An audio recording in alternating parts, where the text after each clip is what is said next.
Alright, today on Tech TV, this is going to be the video on the 2TB Seagate drive. So you guys stay tuned.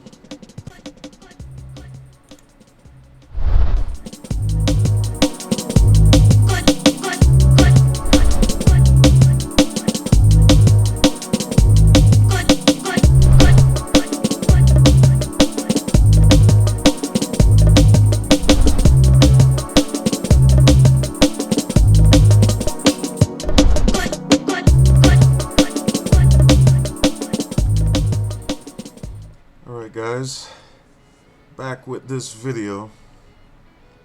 My last video I told you guys that I was gonna do a quick little review on this hard drive. I did use the drive for quite a bit.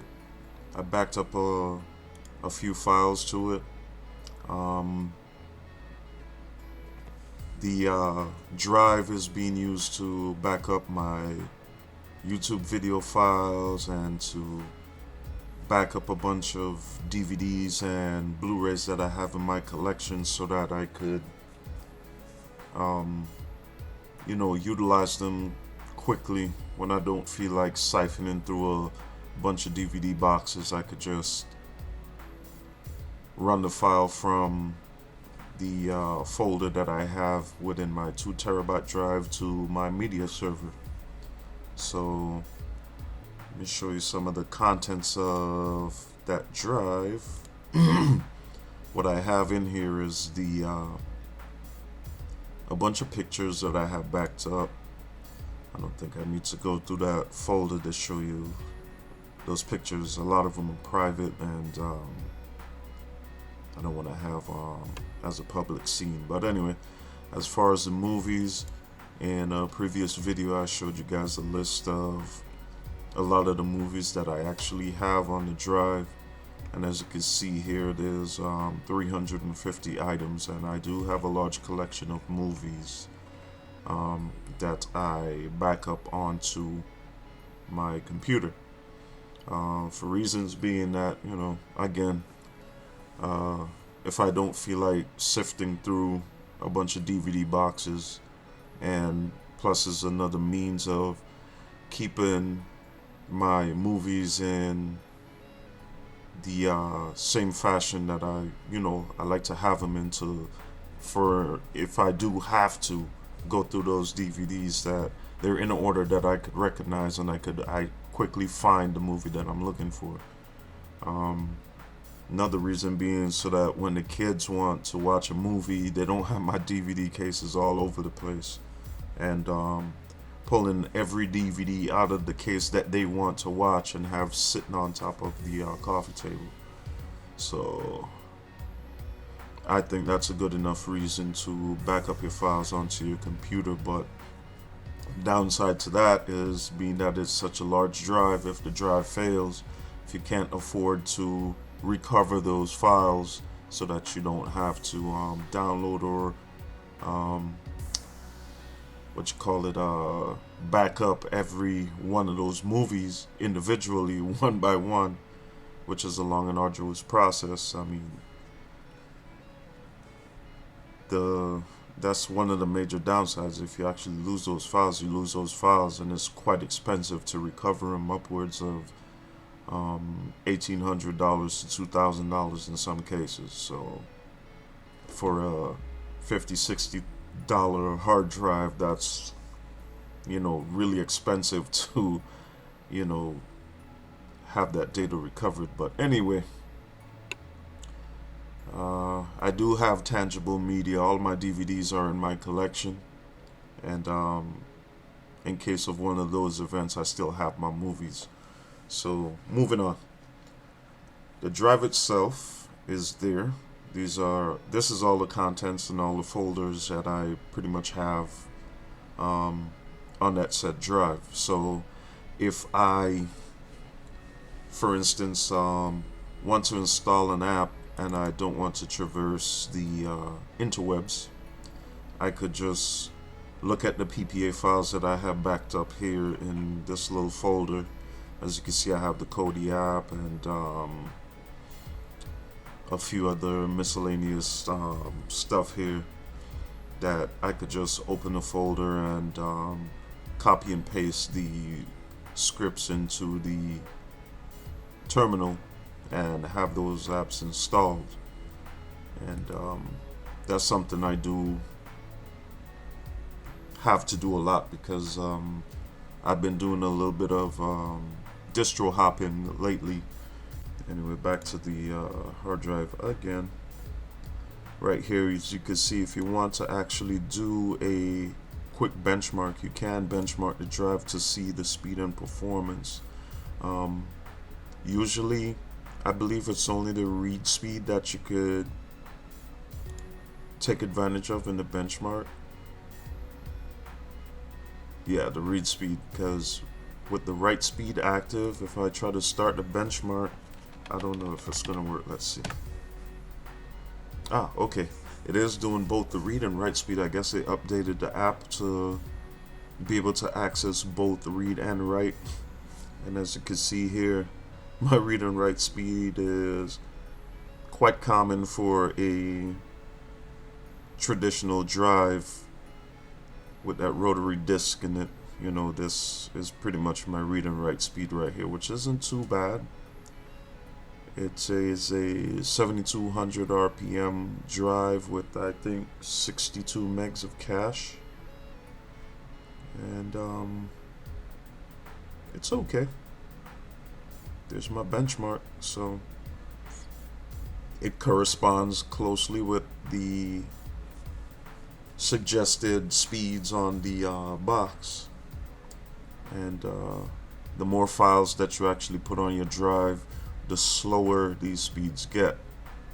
With a traditional drive, if it's a SSD, depending on the quality or the make of the SSD, it tends to maintain the 500 plus megabytes per second read and write speed if that was a drive that you actually purchased, which I have a OCZ drive that I have in another computer. I took it out of this one and put it in the media server that I have in my bedroom, and it's still holding up pretty well. There's a couple of bad sectors on it.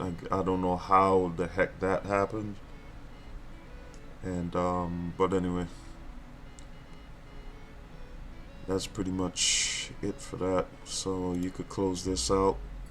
And there's also with the smart data, you can see the actual thermals of your drive there, and pretty much the time when you booted up your computer. Yeah, I just started up the computer so that I can make this video for you guys, so you could actually see the boot time right there. And you could also see that I have had this drive in my computer for 17 days and 16 hours, which I wanted to see what the outcome would be with the constant uploading and downloading and removing and placing files on the drive, just to see how well it will hold up and if there will be any faults in it. And it has been handling everything that I've been throwing at it like a champ. This is a Seagate drive, by the way, which everybody has been saying that Seagate isn't really a good hard drive as far as being durable and capable. And I haven't seen anything to the effect of those statements as of late. So I kind of take those statements, you know, like I don't really have them as anything relevant to what I do on any of my practices or trials or whatever. So sorry for the long pause.